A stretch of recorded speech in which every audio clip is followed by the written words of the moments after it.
अस्सलाम वालेकुम friends, welcome to the truth. दोस्तों, आज हम एक ऐसे प्लेनेट के बारे में बात करने जा रहे हैं जो कि किसी दूरबीन या किसी भी टेलीस्कोप के इस्तेमाल किए बगैर सिर्फ मैथमेटिकल इक्वेशन के ज़रिए डिस्कवर किया गया। जी हाँ दोस्तों, मैं बात कर रहा हूँ प्लेनेट नेपट्यून की, जो कि हमारे सोलर सिस्टम का आखिरी प्लेनेट है। इसे तकरीबन आज से 176 साल पहले फ्रेंच एस्ट्रोनॉमर उर्बेन लिवेरियर ने डिस्कवर किया। लेकिन आखिर किस तरह, वो हम इस वीडियो में जानेंगे। दोस्तों, इसको समझने के लिए आपको पहले न्यूटन का यूनिवर्सल ग्रेविटेशनल लॉ समझना होगा। यूनिवर्सल ग्रेविटेशनल लॉ के मुताबिक स्पेस में दो ऑब्जेक्ट्स आपस में एक दूसरे को अट्रैक्ट करते हैं और इस अट्रैक्शन को ग्रेविटी का नाम दिया जाता है। जिस ऑब्जेक्ट का मास ज्यादा होगा उसकी ग्रेविटी भी ज्यादा होगी।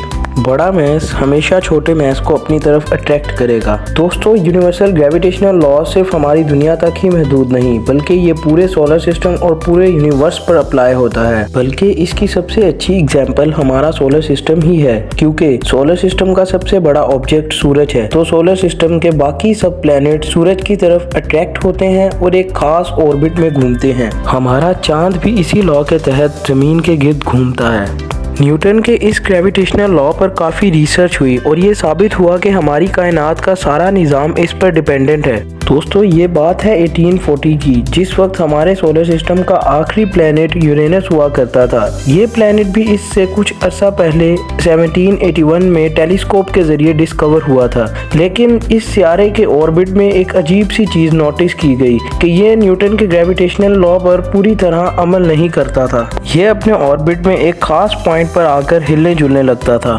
तो पूरे 60 साल तक दुनिया के कई एस्ट्रोनॉमर्स इसका ये अमल देखकर बहुत परेशान होते थे। इनमें से एक फ्रेंच एस्ट्रोनॉमर उर्बेन लिवेरियर भी थे। वो सारी रात इसको नोटिस करते रहते, लेकिन उन्हें भी कुछ समझ नहीं आ रहा था। उनका कहना था कि यूरेनस जिस जगह पर हरकत करता है, इसके ठीक पीछे कोई बड़ा मैस या प्लेनेट है। लेकिन दोस्तों, इसके आसपास किसी को भी कोई प्लेनेट नजर नहीं आ रहा था। यहाँ तक कि कुछ एस्ट्रोनॉमर्स ने यह भी कहना शुरू कर दिया कि न्यूटन का ग्रेविटेशनल लॉ ही गलत है। तो लिवेरियर ने अपनी सारी जिंदगी स्टार्स और प्लेनेट पर रिसर्च करके गुजारी थी। वो अपनी बात पर डटे रहे कि ग्रेविटेशनल लॉ बिल्कुल ठीक है और यूरेनस को कोई दूसरा प्लेनेट अपनी तरफ अट्रैक्ट कर रहा है। फिर दोस्तों, 23 सितंबर 1846 की रात को लिवेरियर मामूल के मुताबिक यूरेनस को देख रहे थे। फिर उन्होंने अचानक कागज और कलम उठाया और कुछ मैथमेटिकल कैलकुलेशन करने लगे। जब इस कैलकुलेशन का रिजल्ट आया तो उन्होंने यूरेनस के पीछे एक पिन पॉइंट की निशानदेही की। उनका कहना था कि इस पॉइंट पर जरूर कोई दूसरा प्लेनेट मौजूद है। ना सिर्फ उसकी लोकेशन, बल्कि लिवेरियर ने उसका मास भी कैलकुलेट किया और पता लगाया कि इसका मास भी यूरेनस के जितना ही है। जब उन्होंने ये थ्योरी पब्लिक की तो कई एस्ट्रोनॉमर्स ने उनका बहुत मजाक उड़ाया, क्योंकि यूरेनस के करीब बज़ाहिर ऐसा कोई प्लेनेट मौजूद ही नहीं था। लेकिन दोस्तों, फिर लिवेरियर ने अपनी थ्योरी उस वक्त की सबसे बड़ी ऑब्जर्वेटरी बर्लिन ऑब्जर्वेटरी को भेजी और उनसे रिक्वेस्ट की कि इस खास पॉइंट पर किसी ताकतवर टेलीस्कोप से देखा जाए।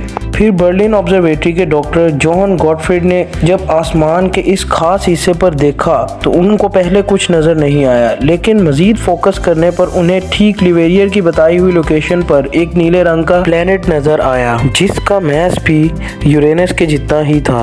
दोस्तों, ये एक बहुत बड़ी डिस्कवरी थी, क्योंकि सोलर सिस्टम का 8वां प्लेनेट नेपच्यून डिस्कवर हो चुका था और इसका सारा क्रेडिट उर्बेन लिवेरियर को जाता था। चूँकि दोस्तों, ये प्लेनेट उर्बेन लिवेरियर ने डिस्कवर किया था, तो वो चाहते थे कि इस प्लेनेट का नाम भी उन्हीं के नाम पर रखा जाए। मगर उस वक्त ये रिवाज था कि स्टार्स और प्लेनेट के नाम देवताओं के नाम पर रखे जाते थे। तो दोस्तों, इसका नाम भी रोमन गॉड नेपट्यून के नाम पर रखा गया। और दोस्तों, मजीद बताता चलूँ कि 1989 में पहली दफ़ा नासा का वॉयेजर 2 स्पेस एयरक्राफ्ट नेपट्यून के पास से गुजारा गया और वॉयेजर 2 ने 3000 मील दूर से इसकी कुछ फोटोग्राफ्स कैप्चर की। और दोस्तों, ये हमारे सोलर सिस्टम का आखिरी प्लेनेट है। इसका टेम्परेचर तकरीबन -190 डिग्री सेल्सियस ही रहता है। दोस्तों, अगर आपको ये वीडियो पसंद आई हो तो इसे लाइक ज़रूर कीजिएगा और हमारे चैनल को सब्सक्राइब कीजिएगा और कमेंट्स में अपनी राय ज़रूर दीजिएगा।